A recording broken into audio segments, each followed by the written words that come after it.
All right, guys, so in this video, we're going to go ahead and cover just like the different types of comps that are out there. All right, so remember above we mentioned that there is different types of exit strategies, correct?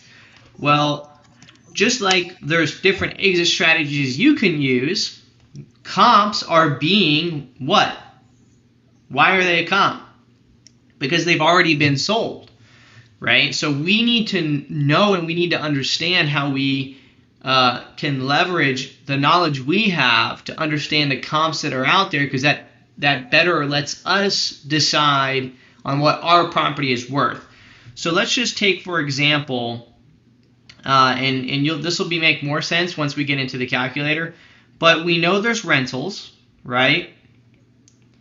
And we know, just because we're investors, or if you don't know, now you do know, rentals generally aren't fully rehabbed, right? They're sold in rental condition.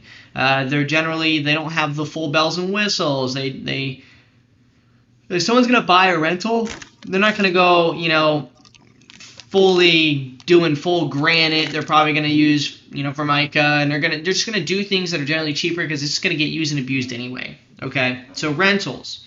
The other type that we're going to have is full market. Okay, this is things like this is properties like finished rehabs,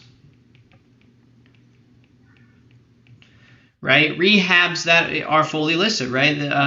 They just got done being beautified and now they're being listed and sold at full market value for as high as humanly possible. This is condition basically livable,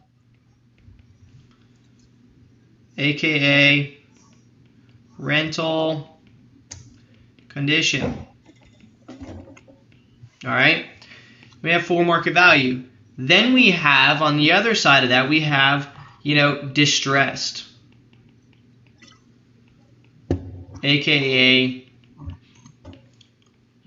wholesale, or properties that were in REO sales or auctions. Basically properties that were in distress but they still sold on the market.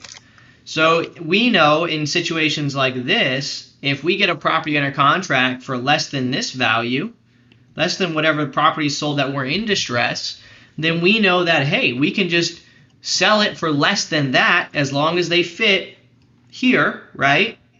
As long as it's one of these, it fits one of these, it is in fact a comp, then we can sell it for less than whatever it sold for at, let's just say, the REO auction or to another wholesaler, and we're going to be able to still make money as long as we sell it less than them. We can even contact the people that bought that property we're seeing as a comp and see if they want to purchase it. Same thing goes for rentals, right? As long as we get it under contract for less than whatever it sold for, based off of it looking like a rental, and I'll tell you some key identifiers that it was a rental versus, let's just say, another person buying it. And with full market value, this gives us ARV. Okay, so we can use rentals for two things. We can use rentals in full market both for either ARV or our wholesale pricing, right? Because it could be a property that's not fully remodeled, but it's still totally livable condition. We want to get more off the market. It's a tighter deal. It wouldn't fit for selling it to a buy and hold investor, but it would fit for us to bring it down and then list it for sale like we gave as an example earlier. So some of the things that we want to look out for when deciding, is it one of these types? The number one is who bought it.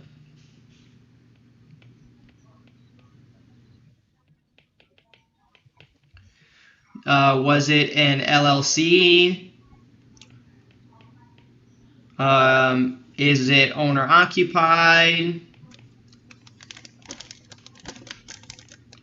Things like that. That's going to tell us a trust.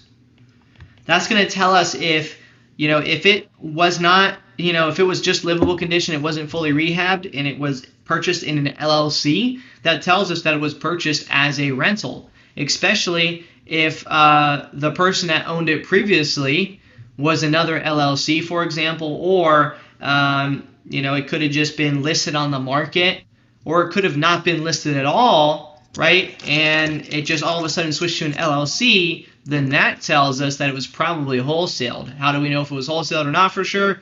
We don't 100% know because it was probably assigned. However, we can call this person that bought it and ask them, hey, person, we don't 100% know because it was probably assigned. However, we can call this person that bought it and ask them, hey, did you buy this from a wholesaler?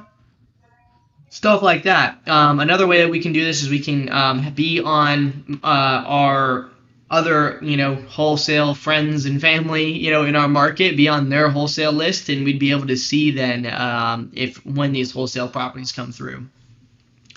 So that's the biggest thing, who bought it. That's how we can know if it was or wasn't. Was the market property purchased in last 24 months, right? So was this property, this full market value property, was it purchased within the last 24 months and then sold again?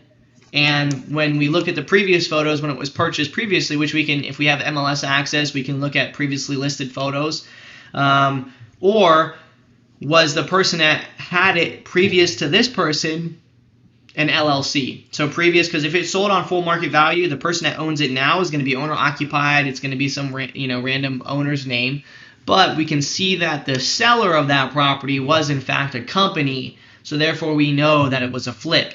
So if it was in fact that scenario, then we know that we actually have ourselves a distressed comp, right? The previously purchased comp, and a full market comp, so an ARV. So we can actually utilize both of those values when doing an underwriting on a property. Okay, so yeah, was the market property previously purchased? Was it in an LLC's name, or was it in an LLC's name? That's the two big things, actually, but those are the three different types. Those are three different types of comps. You got a rental comp, or just a low, sold comp. Full market value, was just previously remodeled. It gives us an ARV on rehab. And then was it distressed? What did it sell for in a distressed property? And, where we have it under contract for. Because if you have a bunch of distressed properties that recently sold for $50,000 and yours is under contract for $70,000, then we know that we probably have it under contract for too much, especially if the ARVs and even the rentals are selling for, around the same price or whatever the case is. So I think that's pretty much it on this video. Hopefully that was helpful. Hopefully you understand the difference between these three types, because while we look at comps, we're looking for, not only for them to be comparable, right? Same type of property, but we're looking at the type of exit that was used on those comps so that we can better understand where those comps belong in our equation, in our exit strategy. And it allows us to then have multiple options in understanding, where does this property best belong in our own disposition, our own exit strategy. So hopefully it was helpful. Again, if you guys liked it, if it was helpful, share it, please. I love you guys. I appreciate you guys. And hopefully you continue through to the next video on actually using the calculator and picking a property. This next one's going to be a bit longer, but stick with me, okay? Thanks. If I can find how to stop it. All right.